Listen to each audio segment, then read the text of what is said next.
Coucou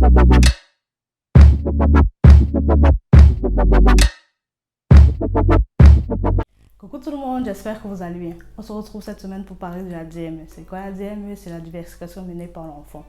Le principe est simple, c'est de ne pas introduire de purée, de compote ou tout simplement de la nourriture écrasée à bébé, et ça dès le début.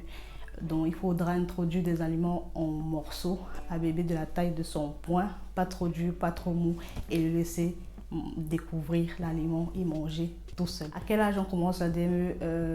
Il n'y a pas d'âge en fait. Les critères à respecter, c'est que bébé tienne assis, qu'il tienne sa tête bien droite, qu'il soit capable de bouger sa tête et surtout qu'il soit capable de porter les aliments à la bouche par lui-même. Donc si votre enfant sait faire tout ça à 5 mois, à 10 mois et que vous vous sentez prêt, surtout il faut que le parent soit prêt et que l'enfant soit prêt. Vous pouvez commencer la DME. Est-ce qu'il faut que l'enfant ait des dents? Pas forcément. Même sans dents, avec 2 dents, l'enfant est capable de pratiquer la DME. Est-ce qu'il ne va pas s'étouffer? Il faut savoir qu'il y a des risques de fausse route, même avec du lait. Même en buvant du lait, il y a des enfants qui peuvent faire une fausse route. Donc je ne vais pas vous dire ici là que le risque d'étouffement est nul, mais il est très très faible parce que tous les enfants ont un réflexe de régurgitation. C'est très prononcé chez l'enfant. Et s'il met un morceau très gros dans la bouche, il est capable de le ressortir de lui-même. C'est quoi les avantages de la DME? Les avantages de la DME sont très nombreux. On parle ici de l'autonomie, encore une fois, de l'enfant. Laisser l'enfant apprendre de lui-même, la curiosité alimentaire, parce qu'un enfant qui mange une purée, il ne découvre pas ce qu'il mange, il ne sait pas ce qu'il mange, plutôt qu'un enfant qui prend une carotte ou un concombre dans sa bouche et qu'il découvre, il mange de lui-même. Il y a l'acquisition de la mastication, parce que voilà, un enfant qui prend des purées tout le temps ne va pas apprendre à mâcher comme un enfant qui va commencer avec des morceaux, tout simplement, c'est logique. Et il y a aussi l'acquisition de la motricité fine, le fait d'apprendre, de prendre ses doigts comme ça là, de mettre en bouche, tout ça il acquiert de cette façon et c'est toujours très bien de voir l'enfant évoluer et grandir comme ça. Maintenant il y a un inconvénient, c'est la saleté. C'est très salissant. Au début, bébé va découvrir l'aliment, il va jouer avec, il va en mettre de partout.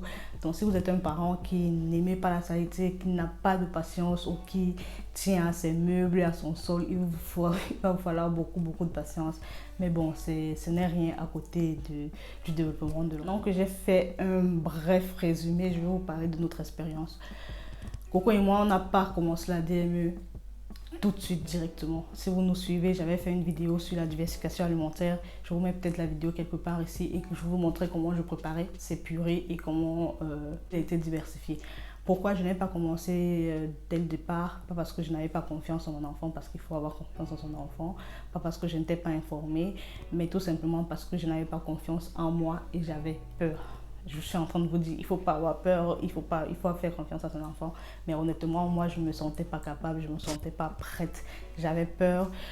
Au départ, je me suis dit, je vais prendre des cours de premier secours, comme ça, s'il arrive quelque chose, je serai capable. Je ne les ai pas pris, il y a eu Corona.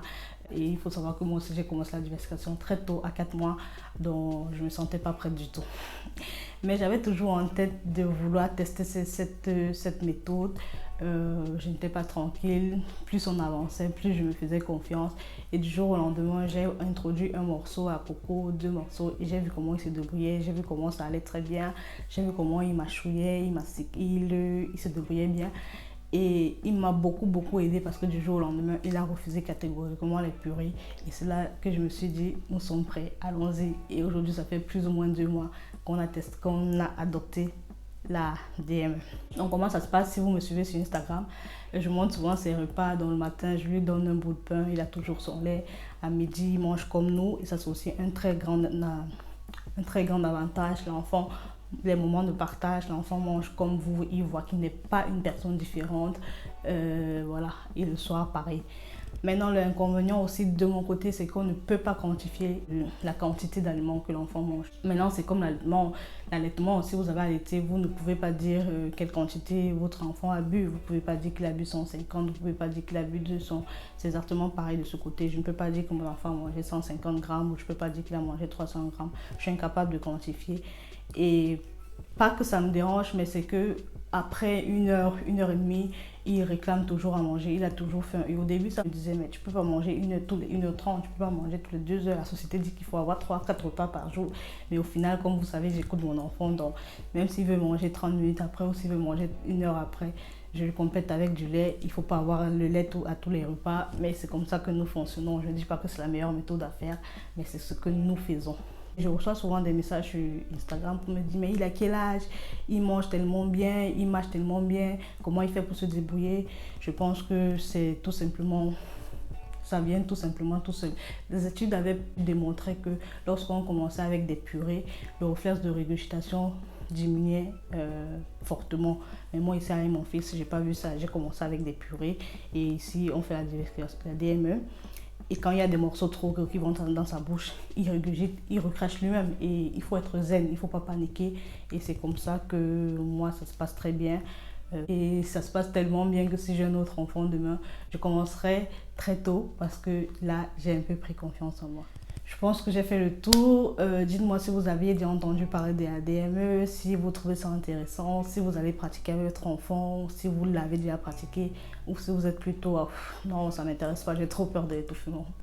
C'est tout pour aujourd'hui. On se retrouve la semaine prochaine pour une nouvelle vidéo et d'ici là, portez-vous bien. Ciao!